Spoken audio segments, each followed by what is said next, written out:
Good evening, everyone, and welcome to this week's edition of Tech-Based series brought to you by Eco Innovation Center. Eco Innovation Center, located in 50 Awolowo Road, is an accelerator organization that focuses on companies and startups that use innovation and technology to solve problems in the areas of agriculture, technology, healthcare, market access, and renewable energy. Tech-Based series is one of our flagship programs where we bring together stakeholders and experts in the ecosystem, and where they come together to share with us based on different topics that they are persuaded is important to equip and better prepare the players in the ecosystem. My name is Victor Benga-Folabi, the founder of Eco Innovation Center, and I'm standing in for your regular host, Adedoje Ikeruche, who has anchored the Tech-Based series brought to you by Eco Innovation Center for the last 47 episodes. This is the 50th episode, and I can assure you we also have somebody in-house that we're sure is going to be adding significant value to us today. The person we have in-house also is someone who has a lot of experience, and we're more than happy to be collaborating with him. We have, over the last 49 episodes, this is the 50th episode, talked about different topics and programs that we found effective, including valuations, investment readiness. 2 weeks ago, we talked about using the business model canvas and how you can use that to prepare your business and as a strategic management tool for your business. We talked about your human resource, we talked about intellectual property and how to work around patenting and registering your assets. We have talked about also when we brought in a few other colleagues about raising funds and what Babajide Kironke talked to us about all the kind of funds that are available to us and how we can improve our business and access the kind of funds that is necessary for us to scale and grow. Many of these sessions and recordings we already have on our website, and you can always go to ecoicenter.webinar. You will find many of the recordings in there, and feel free to go over these recordings again, to send us questions, to have to just generally have an experience and a foretaste and an understanding of a few of the things that we've shared and we've discussed over the last 48 to 49 episodes of Tech-Based. And even if you are not a part of our community, which is on Telegram, we also will encourage you to join our Telegram community where we discuss various things around the tech ecosystem, about startups, getting people ready, hand-holding people, and generally sharing opportunities that can better prepare us for the work of being entrepreneurs or working also as startups and leveraging both innovation and technology. Eco Innovation Center is known to be big on civic tech, and we are also partnering with quite a number of regional and sub-regional governments to see how we work to ensure that policies and actions that are in the ecosystem help the startups and help to accelerate the startups. And that is why we are constantly and continuously seeing how we can engage with players in the ecosystem and build and add value to our community, the tech community. So welcome to the 50th episode of Tech-Based, and I'm excited that all of us are here. I'm excited that all of us have been part of this in the last 49 episodes, joining us every Thursday, week in, week out, first with Doje Ikeruche for 47 episodes, and with my humble self in the last 3 episodes. Thank you very much. We don't take it for granted, and we look forward to you engaging more, sending us emails, sending us comments, and telling us how we can better add value to your businesses, add value to your aspirations and the work that you are doing in the ecosystem and in your various organizations. Thank you very much, and you're welcome. Today, we will be having, I will have the privilege of also hosting someone that I also consider a major player in the ecosystem, someone who's had significant value, someone who is at the forefront partnering with players in the ecosystem, forefront of supporting startups, forefront of supporting incubators, and forefront of helping accelerators and creating handholding. He's a partner at Passion Incubator, an early stage incubator and accelerator that helps young and innovative African entrepreneurs launch technology startups. Okay, he is a business development expert and strategist with experience across North America and fast-growing emerging markets in Africa. He has specific expertise in early-stage startups, technology investment, and fundraising, product management, business go-to-market strategy, sales operations, and general management. He's also worked in consultancy across several intervention and development programs that I am aware of, both regionally and at a national level. And he's a much sought after expert when you want to talk about development programs that empower people, and of course, programs that are targeted at people that are financially excluded and people at the bottom of the pyramid. So join me this evening as we have our speaker for today, Mr. Taiwo Ajetumobi, who will be speaking on disruptive strategy. We're happy and excited to have him, and I can assure every one of us who has logged in this evening that this is going to be an exciting session. And make sure you have your biros, you have your notebooks, and you're just there to listen and just soak everything in and digest everything in. Taiwo Ajetumobi will be talking to us about disruptive strategy. And of course, feel free again to go to chat box, drop your questions as it goes on, drop your areas you also wanted to shed a bit more light. And of course, it will be using the last 15 minutes of the hour to answer your questions and to shed more light and clarify and deal with specific issues you must have dropped in the chat box. Once again, welcome to Tech Biz Series, episode 55. And on that note, we welcome our speaker for this evening, Taiwo Ajetumobi. You have the floor. Thank you very much, Taiwo, for honoring us. Thank you. Really appreciate it. It's a pleasure to be here. I'm just going to log on to a second device at backup. We need backup. It's a true pleasure to be here with you. Just give me 1 second, please. Not a problem.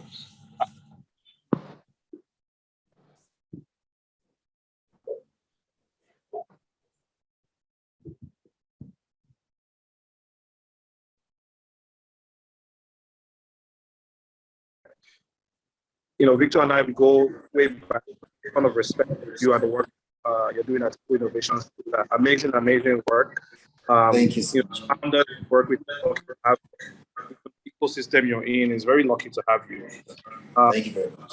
So I'm glad to be here. I think, maybe to start off, I will just kind of lay out my approach to conversations. I'm going to focus very much on demystifying things, right? It's very easy to get scared as an early stage founder. How am I going to do this? How am I going to do this? You hear all these big words that create big ideas and big concept disruption, changing stuff, breaking stuff, right? Technology, innovation, and it may seem far out of reach. So we're going to go through a series of questions that will seek to demystify that.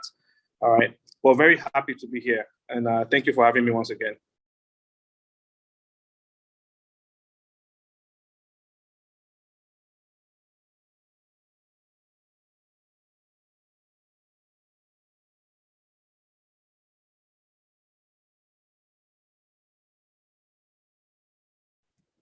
Hello. Yeah, Taiwo, we can hear you loud and clear. Excited to have you, and feel free to have the floor and share with us. If you've got a presentation also, you can just run it through. If not, you can just take it through with the recording. Either way works. Yeah. So I have some questions the team has shared with me before this. So I think the best thing to do will be to go through some of those questions and kind of try to connect the dots through the work I've done previously, and so examples that I know in the industry.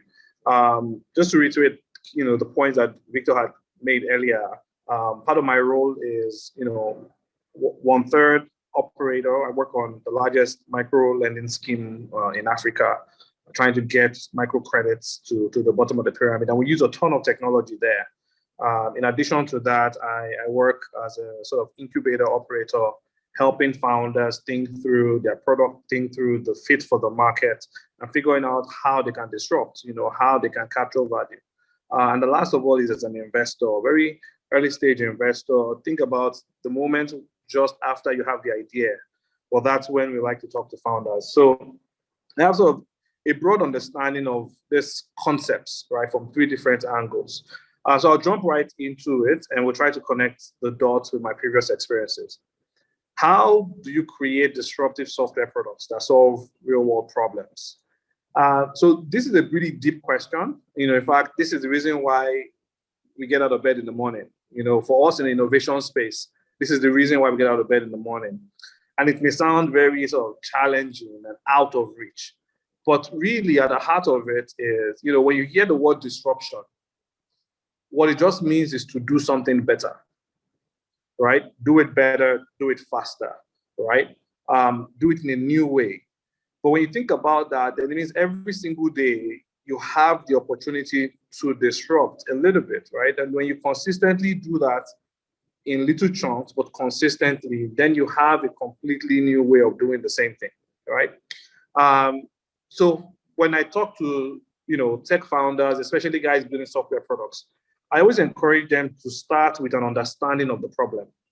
I think too many times we have tech founders who can code, right? And you heard the saying, to a man with a hammer, everything is a nail.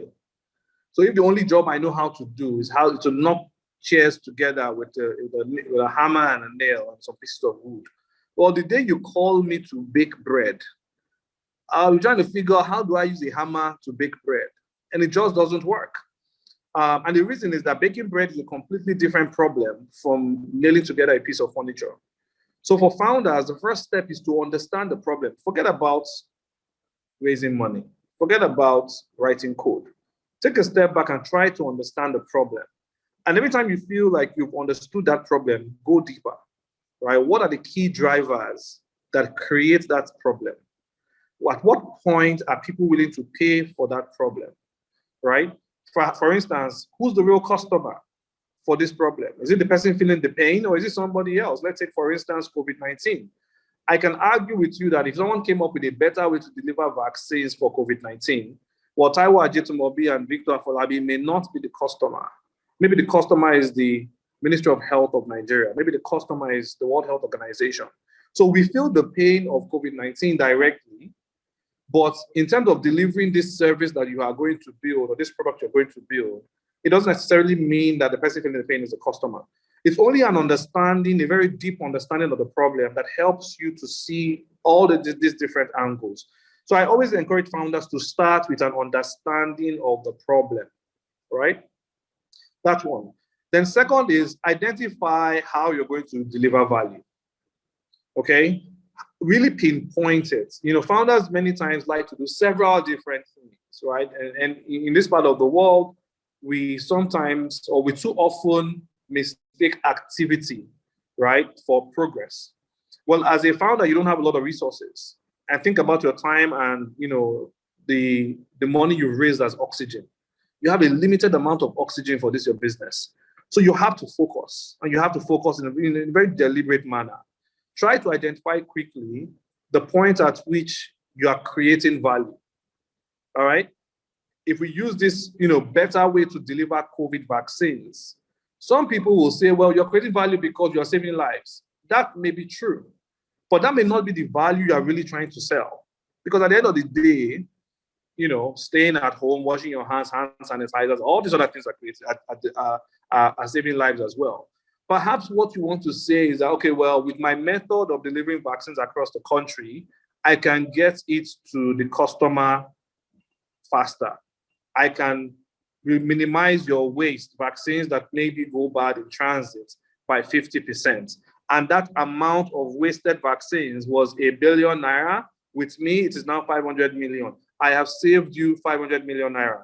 Now you have identified the point at which you are delivering value to the customer. Remember, we had used this example where the customer in this case is the Ministry of Health or WHO, right? Not necessarily Taiwo Ajetumobi in his house. And so let me quickly reiterate. Understand the problem. Identify very quickly where you are delivering value. And then the last thing is prove that it is worth it.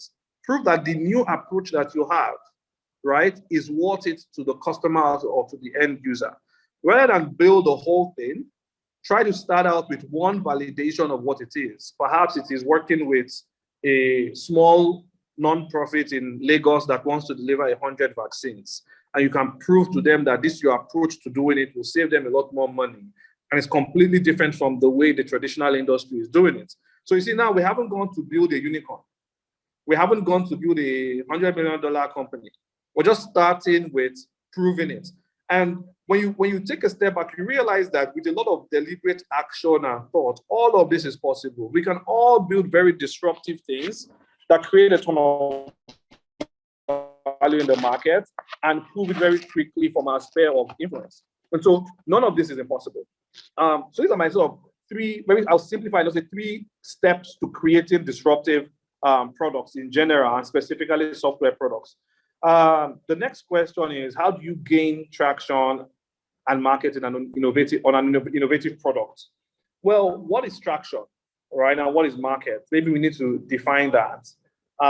Depending on who you're talking to, traction may be how much of the product you have developed, right? If I'm an investor and I want you to prove to me that you can pull this off, maybe what I care about is how many lines of code you've written or how ready your product is. Is it 80% ready? Is it 90% of the features are built and tested, right? For some other investors, it's revenue, right? How much money have you made? And then for even some other investors, it's profits. I don't care about your product. I mean, I care about it, but I assume you can figure out your product. Yeah, I care about your revenue, but really, that's fine. What I really care about the most is how much profit have you earned, right? And when you think about it from that standpoint, then really the question of how do you gain traction in a market, how do you gain traction in a market on an innovative product is really dependent on the audience. So really know your audience, right? But it's any one of these things. And once you identify what matters to your audience, then the next thing is you need to demonstrate that you can move that forward. So whether it is building a product, if your audience is very much about the product, then demonstrate in a very tangible manner that you can move it forward. Oftentimes, because founders are trying to impress their investors, they want to push for an aggressive target. They want to say, oh, I'll do this in 3 days, or I'll do it in 3 weeks, when in reality, it'll take double the time. Or they want to say, in 3 months, I will have 1 million users. It's very important that founders are careful when they do this, because you want to set yourself up for success. While on the one hand, yes, you want to impress the audience or the investor in this case. On the other hand, you also don't want to set yourself up for failure. So it's really important that you calibrate the definition of success early on, and that you as a founder is in control of that. So you are the one saying that we are going to build X component of our products in the next 6 months. And we're going to build, generate X amount of cash of revenue in the next 6 months. Or we're going to generate X amount of profit in the next 6 months. Whatever the case is, give yourself enough room to not just achieve those targets, but exceed it, right? I'll move on quickly to the next question, which is sort of related. What is disruptive technology? To me, that's just doing something better, and you can do it in one of 2 ways. Either with the same resources, you achieve a better outcome, right? Or you achieve the same outcome with less resources. I don't know if that makes sense. So on the one hand, you can use the same resources to achieve a better outcome, right? To move faster, a better product, a product that works much faster and delivers value much more quickly, a safer product, right? With the same resources. Or frankly, you deliver the same exact experience people are getting today, but you do it at a lower price. So if someone came up tomorrow, for instance, to say, I want to create a new way to bake bread that is going to be 90% more efficient, i.e. it will save the bakers 90% of their electricity cost, well, that's fantastic. But at the end of the day, you and I on the street, when we buy the bread, we may not know the difference between the bread that was originally made with the original technique and the bread that was made with this new technique that's saving 90%. And that's fine. It's one and the same product, right? But the disruptor in that case has done it with 10% of the resources, right? So that's another angle that we can think of. And, we exist in a market that is full of traditional players, people who have been doing this work for the same exact way, in the same exact manner for years, for some people even decades. So it is ripe for disruption, all right? And so every single place you look at in the economy, there's an opportunity to deliver more value with the same resources or deliver the same value at a much lower price. How can one propagate a disruptive idea such that it can reach industry players, especially if the disruptor is a previously unknown company or is a new startup? I think the answer is very clear to me, and it's focus on your customers. All right. Your competitors don't really care about you, really, if you think about it, right? Like if I made a deck today of, I want to build a fintech company and I want to tell my investors about my competitors, and I lay out all the competitors, in the ecosystem. You see, very quickly, I'll realize that there are hundreds of fintech companies in Nigeria. And I'll start to ask myself, okay, which are the 10 that are most important? And you know what it's going to come down to at the end of the day? Which are the 10 that are making the most money? Basically, who is winning the customer I want to serve, right? And so when you think about it from that standpoint, you don't really need to get on the radar of the existing players. Just focus on getting the customer. When your customer is happy, they will find you. And I've heard stories again and again of companies here in Nigeria that get a call from a much larger version of themselves in a different part of the world that is very interested in the Nigerian market. Well, how did they decide to call company A versus company B that I'm doing in my own, bedroom and no one is calling me? The reason is that they did a market survey and asked themselves, who's winning in this market? Who is serving the customer well? Who is acquiring new customers? Who's growing? And a lot of entrenched players, traditional players, do that all the time. This is what their strategy departments do. This is what their R&D departments do. So don't worry about the bigger competitors. Focus on serving the customer. And what happens is that when the conversation then emerges where they care about you, it will be on your terms, right? It wouldn't be because you're trying to get them to do you a favor. It will be because they see that you are delivering value.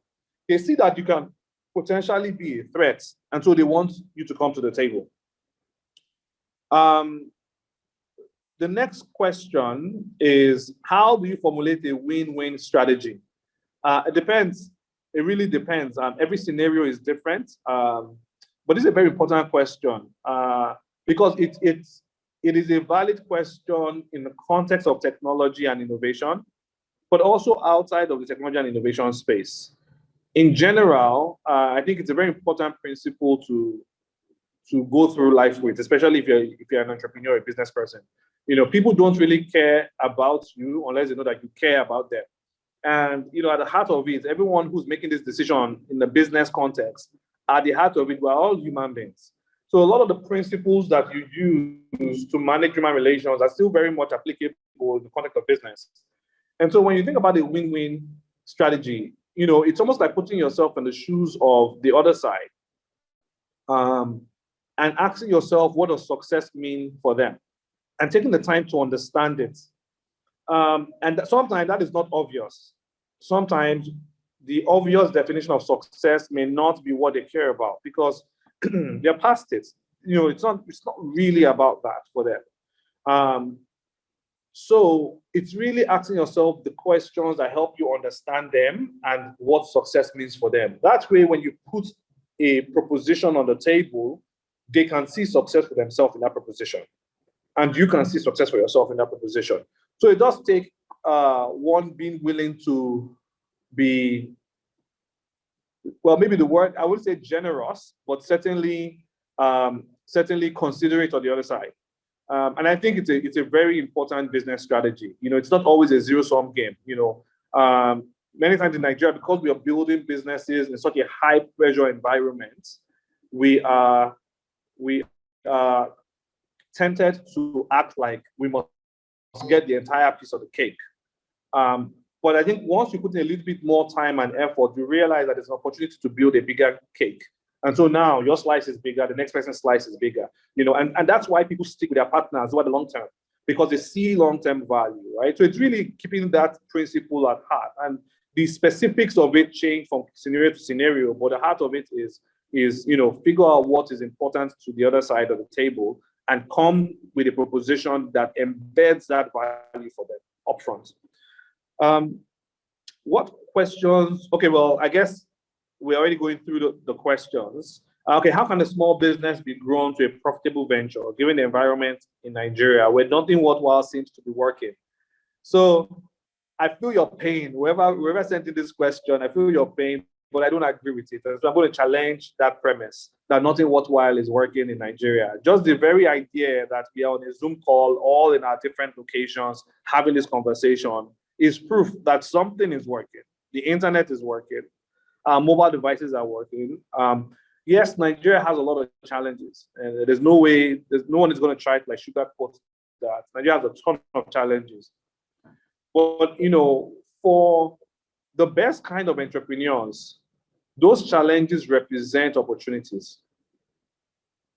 So the reality is that if Nigeria didn't have challenges or problems, there will be no role for entrepreneurs. There'll be no role for disruptive technology. It wouldn't matter because there are no problems to solve. So once you have a slightly different perspective on the situation, you see the opportunity, right? And I think, businesses should very early on figure out what they are good at and focus on that. And that's very tough in Nigeria because every month you have to pay salaries, every month you have to pay bills, and from month to month, it's extremely challenging.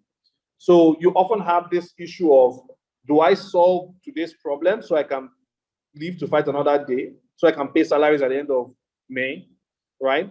Or do I take a more strategic view and build for the medium term or build for the long term, because then I can really dominate long term.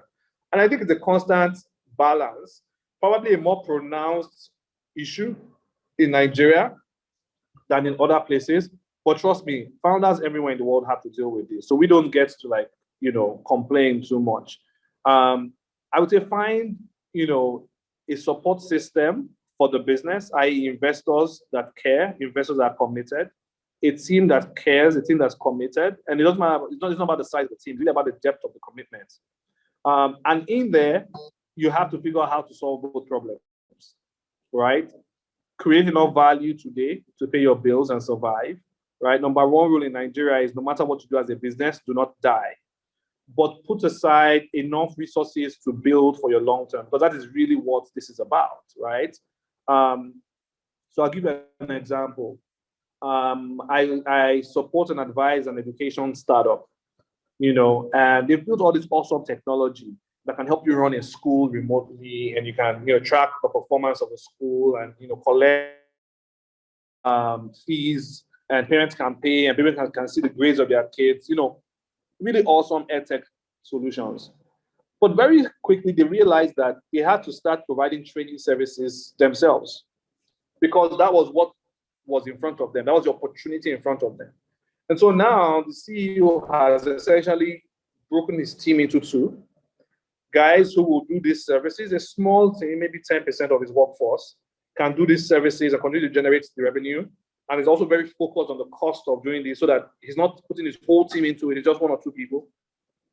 And then the bulk of the team is focused on building for the future. All right. So that way he can survive today, right? And then be there to win long-term, right? With his long-term strategies, long-term, products.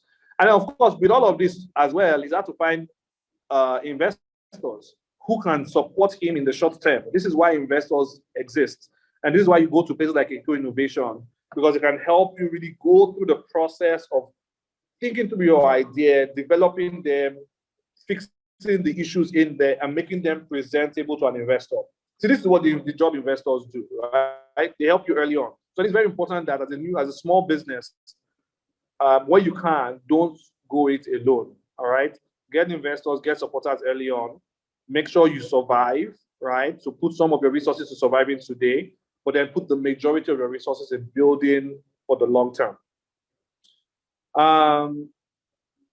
Next question is, how does this fit into disruptive strategy for driving digital business change in the new normal? So I'm just going to interpret this question in the way that I understand it, right? Which is, how does all the things we're talking about here today, how does it prepare us for life with a COVID-19 or post-COVID-19, right? How are all of these things relevant for business operating in the post-COVID-19 world? Well, first things first, there's really no major difference, in my opinion, in life during COVID-19 and post-COVID-19. You've got to be able to build your operations to support you, right, in the same exact way you needed to operate during a COVID-19 world to continue to support you in the post-COVID-19 world. So what does that mean?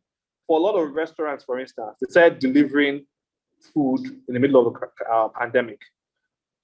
You know, today, that offline component of their business or delivery component of their business still remains a significant component of their revenue. And so for anyone who's trying to open a restaurant in Nigeria today, you've got to be able to build to deliver food to customers who are not going to walk in through the doors, right? And that's just the nature of the world that we're in. So first things first is that a lot of the lessons, a lot of the change in the behavior from the pandemic will remain long term. Two is that resources are scarce. Resources are scarce. Resources were scarce before. Resources are scarce even the federal government is having issues funding its budget, you know? And so you have to be extremely focused on maximizing your resources. Be on top of your cost. Be on top of your cost. Every naira matters. You know, where you can save a naira, save it. Where you can do it yourself, do it. You know, oftentimes you see founders who raise some money, maybe it's 5 million naira, 10 million naira. You know, it's a pre-seed round. We're doing well. We're going to change the world. And the first thing they're going to do is go rent an office. Absolutely not, right? Don't do that anymore. You walk into a co-innovation center, you beg them for 2 seats, right? And say, please, oh, we just want to come for 2 seats and we'll pay this limited amount, right? Because you need to stretch your resources, all right? So number one, like I said, be prepared for a lot of this behavior to stick for the long term. Number two, resources are scarce. And number three, I would say that realize that, you know, I think there's one human lesson we've all learned, which is that life is short. You know, life is short. And for a business owner in this climate, in this day and age, I think they should proceed with their business life without understanding. If life is short, what does that mean? It means that you must always ask yourself, is this the best use of my time? Is this the best problem for me to be solving right now? And it's not about you quitting and going home and not becoming an entrepreneur. No, it's not that. But it just challenges you to really, really focus on solving the meaningful problems. All right? Solving the meaningful problems. There are lots of things to do in Nigeria. Maybe we don't necessarily need a e-commerce site that will sell, I don't know, dog food. That is not really a problem, right? And so the situation we're in today across the world forces entrepreneurs to prioritize very quickly, be very focused on it, and very focused on creating value. All right, I'll move on to the next question. How do I position my business for innovation, growth, and expansion in the new world? I think the answer to this question has been shared sort of in different components that I've discussed before, but I just kind of run through it. You know, I think first of all, as the founder, you have to really believe in innovation and you have to care about it. Two is, so first of this has, but then you go back to the 3 things we spoke about earlier. Number one, understand the problem. Understand the problem. You know, focus on identify where you are creating value, right? Understand the problem, identify where you're creating value, and test it out. Validate that the market is willing to pay for it. You do those 3 things again and again and again, because you have an understanding of the problem, you will see the opportunity. A lot of times we're coming into this with an assumption of what the opportunity should be. So for instance, you know, let's say I I want to start a company tomorrow to sell, I don't know, sunglasses in Nigeria, an e-commerce site to sell sunglasses. Well, if I don't understand what is driving the demand for sunglasses in Nigeria, I'm just going to go ahead, buy a bunch of really cool sunglasses, potentially really expensive sunglasses, build a really cool website because I'm a developer and I'm going to code the heck out of it and it's really fancy. And then I start to sell, right? And then it doesn't go anywhere. But understanding what drives the use of sunglasses is then important. For instance, maybe because of the lockdown, people are now much more interested in the outdoor experience as part of completing their lifestyle. Okay, great. There are more outdoor things to do.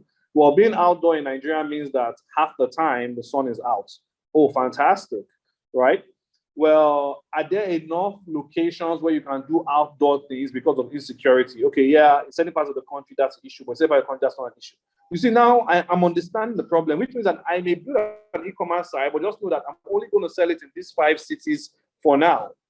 Oh, by the way, customers are not willing to pay X amount for sunglasses. So, sorry, Ray-Bans, I'm not going to carry your stuff. It all starts with understanding the problem, identifying how you're delivering value. Maybe I'm delivering value by giving my customers choice, all right? Or my customers may say they don't care about choice. They all want the same exact design for sunglasses, which means I don't need to go to Ray-Bans. I should just create a sunglass that is cheap and sell it at a 50% markup, and I'm good, right? Identify where you're delivering value and then test it out, right? Quickly get to testing it out with the customer. Quickly get to validating it with a customer. The next question is, what should be the viability plan for the next normal in business? A lot of things we discussed before,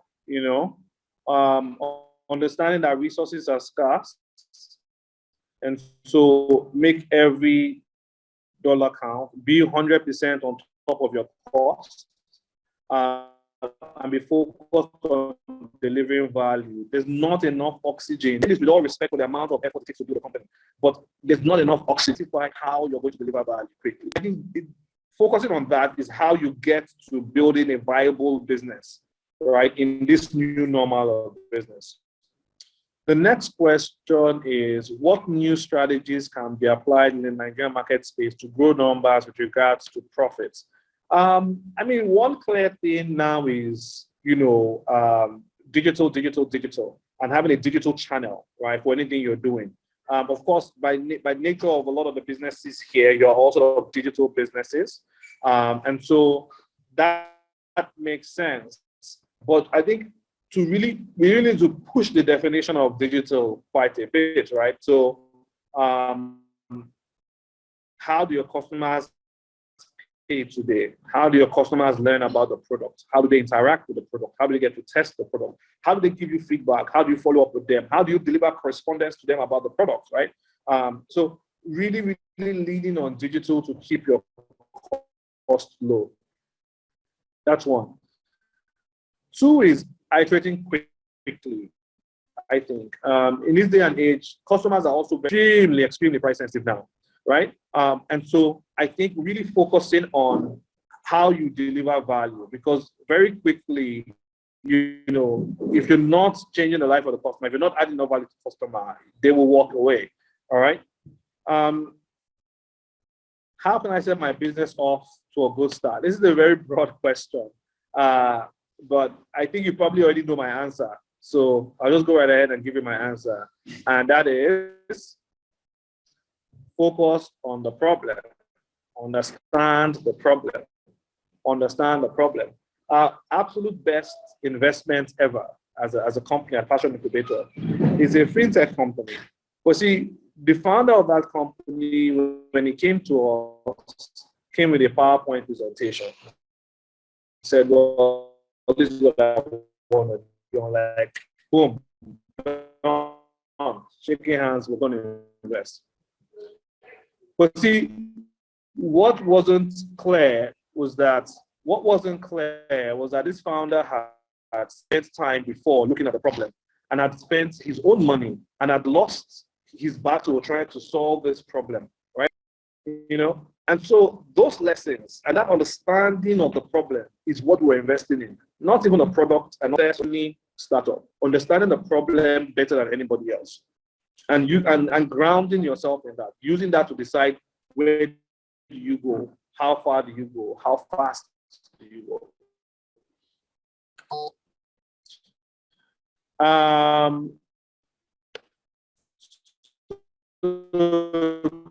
This question says, what indices should inform your strategy? I assume you look at the strategy. It really depends on what you're trying to achieve.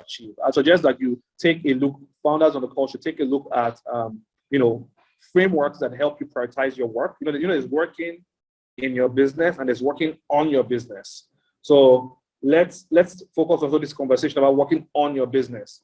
A startup is like a child. You have to feed it, you have to teach it, you have to make sure it takes its vitamins, you have to make sure it exercises, or it's like a car. You have to service the car, you have to put fuel in it.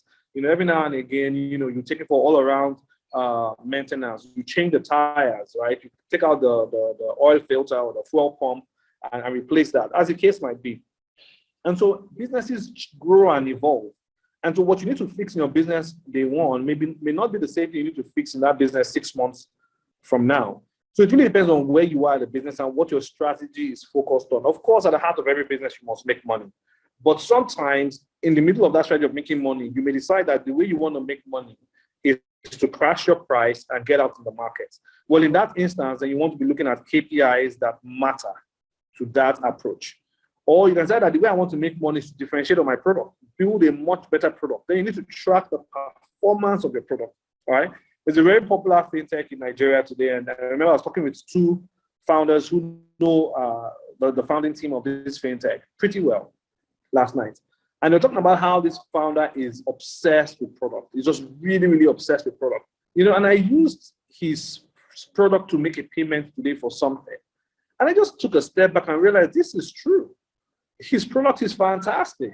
His product is much better than any other product out there, right? And the satisfaction I got from using that product made me understand, this is why this guy is so successful. So clearly, his strategy to win in the market is a product-led strategy, right? And so what he's probably asking himself is, how good is my product? How reliable is my product? How fast is my product? How satisfied are customers when they use my product? How much downtime did we have, right? How quickly did we resolve the issues? How many bugs have we caught in the product? How quickly did we resolve those bugs? Questions around product. Because when he wins on those issues, then ultimately his strategy of making more money, he'll be successful in that strategy. So really it depends on where your business is and your approach, right, to expanding or growing that business. Is it mainly a cost-led approach or is it a product-led approach? Next question is, how do we recognize those strategies that turn things around in the workplace? What are you trying to turn around? It really depends on what it is you're trying to change. But I think one sure approach in general is to find other founders who have gone down this path before. And, there's no one size fits all on how to run a business. I think it's about learning from people who have been there before you, right? And taking those lessons and making sure you yourself are not having to spend the time learning those lessons yourself. You're basically absorbing those lessons from them. So how do you recognize strategies that can turn things around in the workplace? Ask a founder that has had to fix things in the workplace. And what are the issues you're facing? So when you talk to an experienced founder, they've probably had to deal with this before. And if they haven't, they have a network of other founders they can introduce you to. So what I'm trying to say here is essentially make sure you build up your Rolodex of mentors and you maintain a relationship with them. It's not just about calling them when you have a problem. It's really about having them go through the journey with you on the business. This is how we're doing. These are the things we've achieved this month. These are the things we're trying to achieve next month. We'll keep you posted.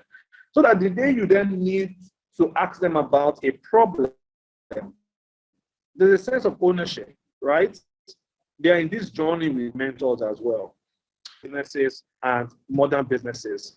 I'm not sure I understand the question. I will interpret this question as how do you effectively transition from an old model in a business to a new way of doing the business using technology? And I think, once again, what's my questions? Understand the problem. All right. Understand the problem. The problem may have shifted. The problem may have become broader. The problem may have become narrower, right? And so because of that, going where your customers are going.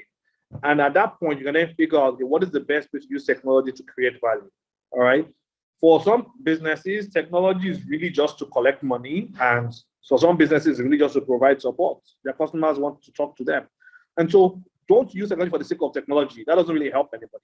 But really pinpointing how to create value based on your understanding of the problem, how to best create value for your customers will then determine how do you best use technology.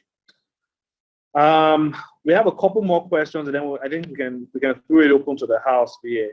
What are the critical key points to be considered when prospecting and pitching your business in idea-driven phase or sector? Well, the person that is listening to you wants something. And so you have to figure out what that person wants. Oftentimes founders are in love with their version of reality. They want to come and tell you how they're going to change the world. Okay, that's fine. But you're not answering my question, which is how am I going to make money? For me as an investor, that's what I care about. How am I going to make money? All right. How are you being successful? How is you being successful going to help me make money? And of course, when I invest in you, I hope and pray that you're going to give me a 10 times return. So if, for instance, I invest ₦1 million in you for the purpose of this, example, how am I going to get 10 million naira out of it? And hopefully not by the time I'm 90. How do I get 10 million naira out of it in the next 3 years? All right. And so taking that approach of really figuring out what does the other person across from the table from you, what do they care about? And answer that question up front. Right? Answer that question up front. Don't let them have to ask you for the question. So when you go to a large corporate and you want to partner with them, don't just say, oh, GTB, I want to do this through your system and you can offer it to your business customers. Why would GTB do that with you? What is the need for them? Right? Are they going to get more customers because they have your service? Or are they going to create more revenue because they have your service? Right? And just try to preempt where their head is at, right? What are they focused on as a business? And try to show them how they can win by working with you. And I think that's how you pitch. That's how you also prospect for partners. Also understand that finding a partner or finding an investor, as the case may be, is often like dating. You're not going to date everyone that you meet in the course of life. You're going to go to the office and meet some people. You're going to go to church to meet some people. We'll go to your friend's house to meet some of his friends and have friends. Go to, this party. But you're not going to date all of those individuals, right? And your choice of who to date then, is narrowed down by certain criteria, right? I want this, I want that in a person, I want this. I think you need to have a point of view of that for your partners in business and for your investors. Partners and investors come in all shapes and sizes. They are not all a great fit. Not everyone that has money is a great fit. I had a conversation with the founder yesterday that turned down $50 million, 50, with a dollar sign in front of it. I don't know if I would borrow, However, he had a very clear understanding of what he needed at that point. And the reason he turned it down, I felt it was too much money. He did not need that much cash in his business. And he's grateful he turned it down, right? Because shortly after COVID happened. And he would have been forced to grow in a way that was not sustainable. And ultimately, a lot of that money would have eroded. Not that value would have eroded. And so have a very clear and strong point of view on the type of partner that you want. What are you looking for in a partner? What are you looking for in an investor? Feel free to take control of that conversation rather than just anybody with money. There's a company I invested in recently that came to me to ask for, I'd known the founder for a while and we sort of stayed in touch. And ultimately, when he was ready to raise, he came to me and we agreed. But the deal he came with was different because he came in, I want to raise X amount at X valuation. And I'm like, guy, I don't think this is where you are just yet. I think what you need is enough money to do A, B, C, X, Y, Z. Leave this other larger round for the future. And he understood, and we're able to come to a mutually beneficial agreement. All right. But it came from sort of trying to understand what the person across from you, right, really needs. What is going to be valuable to them. All right. And I'll use that to segue into the last question. Tools to monitor and evaluate my business. I don't have a strong opinion one way or the other when it comes to things like this. I really think that it is less about the tools and it's more about the founders, the managers, the operators of the business. Our forefathers ran businesses successfully and they did not have any computer tools. Having said that, there are tools that bring a lot of efficiency and a lot of value into the process of running your business. But I will first challenge you as a founder to understand your business intimately before you focus on the tools. And so what I try to do with founders when I work with them, especially when they're very early stages, we're not buying any tools. Honestly, we're going to use Excel. We're going to use Google Sheets. We're going to create a bunch of templates and models and track numbers, right? We'll set KPIs and we track those KPIs and keep iterating through that until we have a sense as to the things that we really need to operate the business fully. And when you have that, then you can now decide what kind of tools you want. But there are also awesome tools out there. You have QuickBooks, you've got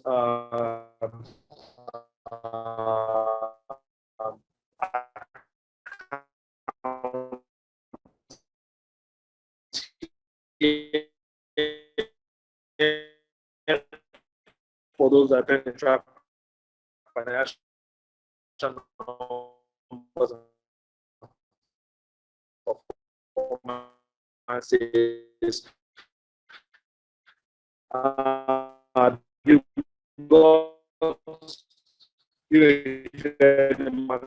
manufacturing space, and I don't know anyone on this call is, but essentially a lot of those things, if you have the right in Excel, for now, if you want to minimize, we jumped in over the last couple of days rather.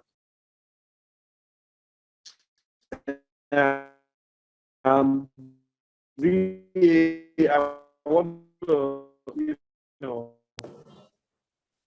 Thank you. Over back to you. I hope I did the questions justice. Yeah, you did a lot more justice than. I hope you did a valuable time for our audience, and I'm looking forward to any additional.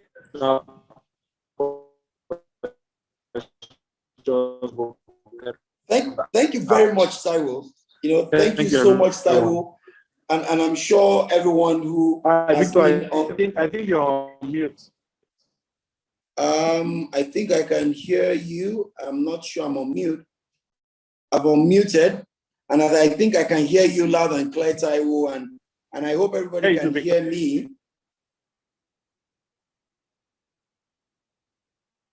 I mean, thank you very much, Taiwo, for such a great job. And nothing else could have been more exciting than the style that you used, for the 50th episode of TechBiz, and the ability to quickly delve in and, of course, get us to understand that disruption is not just a one-off event. It's a gradual thing. We all can keep disrupting every day.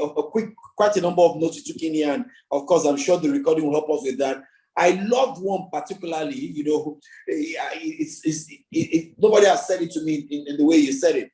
No matter what happens to you in business in Nigeria, just make sure you don't die, And I think that is remarkable for quite a number of entrepreneurs. If you need to pivot, you need to, re-strategize, but just make sure you are still in the game, just make sure you are still in the game. And I think you've done tremendous justice to this, to the topic. And I hope all our listeners also got a lot. It's more about what's your proposition, understand the problem you're solving, communicate the problem you're solving.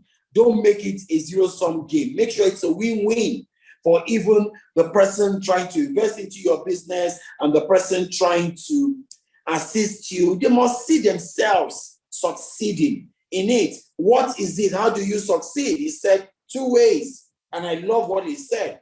Don't look for something out of the moon trying to better the world. He says one way, he says you're either using the same resource to get better results, or you're getting, same resource, better results, or getting same result with less resources, okay? And he had gone to, explain quite a number of things to us about how to maximize your resources. And of course, ask yourself ultimately, is this the best use of my time? And I think Taiwo speaks from a wealth of experience around the work he's done. And as you were saying, some of those things I wrote down, I also was asking myself. At every point in time, you wake up as an entrepreneur, is this the best use of my time? Am I solving the most critical problem? How many times do we want to tell ourselves as young people in the ecosystem trying to change the world? How many times do we tell ourselves that you wake up one day and you're legacy? You wake up one day and you're the old school that you talk about. You wake up one day and the world has moved. How many times do we tell ourselves that? And Taiwo just said those things so casually, but it's so transformational.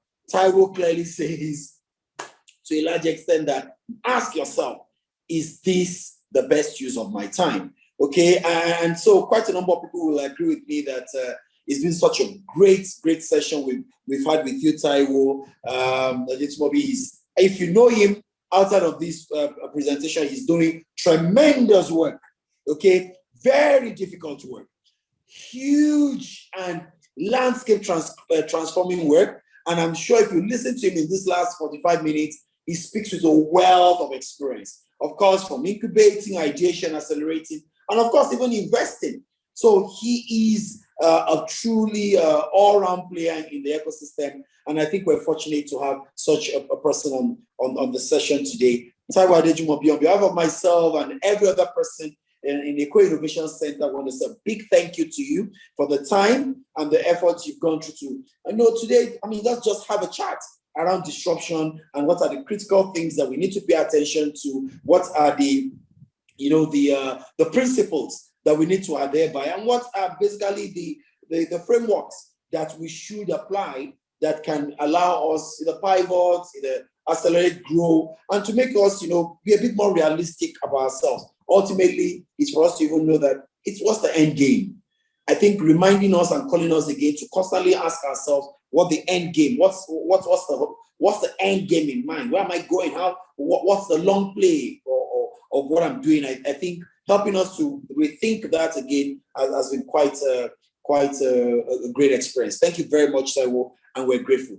And to all our listeners, thank you again for keeping the date with us for the Tech-Based series, the 50th edition. Today, it's been such a good time with everyone. And I want to encourage every one of us, please feel free again to go and check quite a number of the series that we have on our website. Again, the link, which I'm sure that my colleagues will have been throwing on the site, is still www.ecoicenter.com/webinar.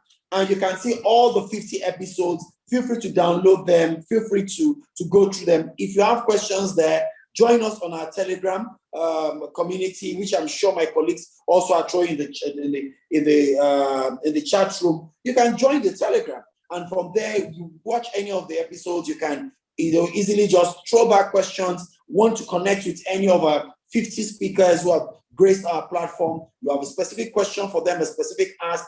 Feel free to also drop a line for us in our Telegram community, and we'll more than be able to help you out. The Telegram community is to make sure we take the text-based series beyond this 1 hour, to continually provide this support structure for you, to continually provide this hand-holding for you and equip you as you run through your work and as you go through such an environment like this where running a business can be pretty tough. Okay, so again, Eco Innovation Center set up to make sure that we support the ecosystem, big on civic tech, but much more accelerating businesses that leverage innovation and technology in the areas of healthcare, market access, renewable energy, agriculture are big areas, those 5 areas where Eco Innovation Center partners with organizations and helps to accelerate and handhold entrepreneurs.